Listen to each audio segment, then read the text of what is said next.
আজি বিশ্ব পৰিৱেশ দিৱস। বিশ্ব পৰিৱেশ দিৱসৰ সকলো লোকে আমি শুভেচ্ছা জ্ঞাপন কৰিছোঁ। ৰাজ্যৰ ভিন্ন প্ৰান্তৰ লগতে আজি আমি কলিয়াবৰ জিলা সাংবাদিক সন্থাই কলিয়াবৰতো আমি বিশ্ব পৰিৱেশ দিৱস আজি উদযাপন কৰিছোঁ। আৰু কলিয়াবৰৰ ভিন্ন প্ৰান্তত আচলতে কলিয়াবৰৰ যি মহকুমা প্ৰশাসনৰ কাৰ্যালয় আছে, আমি কাৰ্যালয় প্ৰাংগণতো আমি বৃক্ষৰোপণ কৰিছোঁ আজি।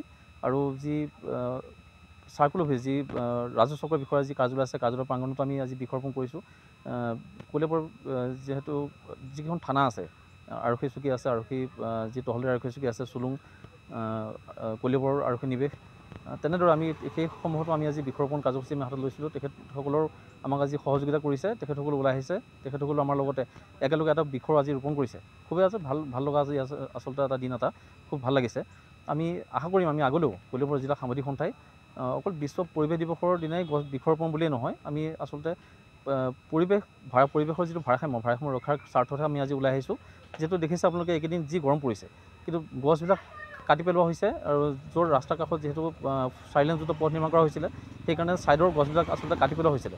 আৰু সেইকাৰণে আমি আজি ওলাই আহিছোঁ। আমি অলপ যিহেতু গৰমৰ পৰা যাতে ৰাইজ অলপ সকাহ পাওক, সেইকাৰণে আমি গছৰ ছাঁত যাতে ৰাইজ অকণ জীয়াব পাৰে, সেইকাৰণে কলিয়াবৰ ভিন্ন প্ৰান্তত আমি আজি বৃক্ষৰোপণ কাৰ্যসূচী হাতত লৈছিলোঁ। আৰু আমাৰ কাৰ্যসূচী আজি সফল হৈছে।